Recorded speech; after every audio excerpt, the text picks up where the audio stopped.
Alexander the great. இந்த உலகத்தையே ஜெயிக்க நினைச்ச ஒரு பேர் தான் அலெக்சாண்டர் த கிரேட். அவர் வாழ்க்கையில் நடந்த ஒரு தரமான சம்பவத்தை பற்றி தான் நம்ம இந்த வீடியோல வந்து பார்க்க போகிறோம்.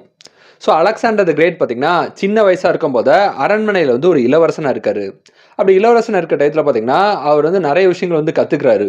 படிக்கிறதாகட்டும், வில்வித்தை ஆகட்டும், போர் பற்றின விஷயங்களாகட்டும், நிறைய விஷயங்கள் வந்து தேடி தேடி வந்து கற்றுக்கிறாரு. அவர் என்ன தான் கற்றுக்கிட்டாலும் என்ன தான் வேலை செஞ்சாலும் அவர் சுற்றி இருக்கவங்க எல்லாரும் பார்த்தீங்கன்னா அலெக்சாண்டர் வந்து குறை சொல்லிக்கிட்டே இருக்காங்க.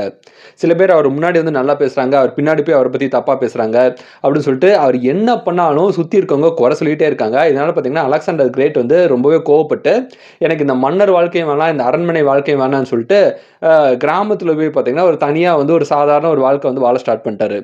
இதை தெரிஞ்ச அரிஸ்டாட்டில் என்ன பண்ணுறாங்கன்னா அலெக்சாண்டர் த கிரேட்டை போய் பார்த்து ஒரு ஒரு ஃபுட் ஃபெஸ்டிவலுக்கு வந்து கூப்பிட்டு போகிறாங்க.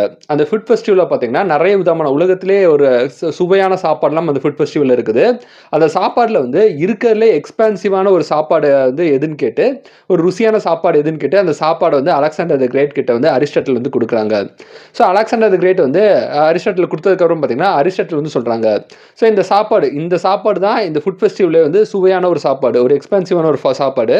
ஸோ இந்த சாப்பாடை வந்து நீ எல்லாத்துக்கும் போய் கொடுத்துட்டு அவங்களோட ஃபீட்பேக் கேளு அப்படின்னு வந்து சொல்றாரு. அலெக்சாண்டர் கிரேட்டும் பார்த்தீங்கன்னா எல்லாருக்கும் போய் கொடுத்து அந்த ஃபீட்பேக் வந்து சொல்றாங்க. ஃபீட்பேக் என்ன கேட்டு வந்து அரிஸ்டாட்டில் வந்து சொல்கிறாங்க.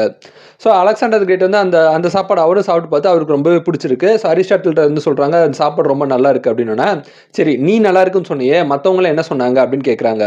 அதுக்கு அலெக்சாண்டர் சொல்கிறாரு, சில பேர் ரொம்ப நல்லா இருக்குங்கிறாங்க, சில பேர் நல்லாவே இல்லைங்கிறாங்க, இதெல்லாம் ஒரு சாப்பாடாங்கிறாங்க, பார்க்க சுமாராக இருக்குங்கிறாங்க. இந்த மாதிரி ஒவ்வொருத்தரும் ஒவ்வொரு கருத்துக்களை வந்து சொல்கிறாங்க. ஸோ இந்த சாப்பாடு தான் இந்த ஃபுட் ஃபெஸ்டிவலே சுவையான சாப்பாடு. ஆனால் இந்த சாப்பாடுக்கே பார்த்தீங்கன்னா இவ்வளோ கலவையான ஒரு விமர்சனம் வந்து வருது. இதான் அலெக்சாண்டர் இந்த உலகம்.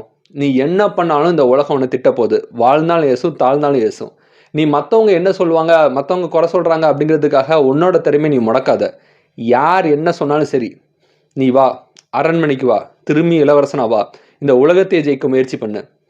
மற்றவன் குறை சொல்கிறத பார்த்து, மற்றவன் உன்னை பற்றி பின்னாடி தப்பாக பேசுகிறத பார்த்து, இதெல்லாம் பார்த்து நீ வந்து மனசு வெக்ஸ் ஆகி பயந்துட்டு இருந்தேன்னா நீ கடைசி வரைக்கும் லைஃப்பில் முன்னேறவே மாட்ட.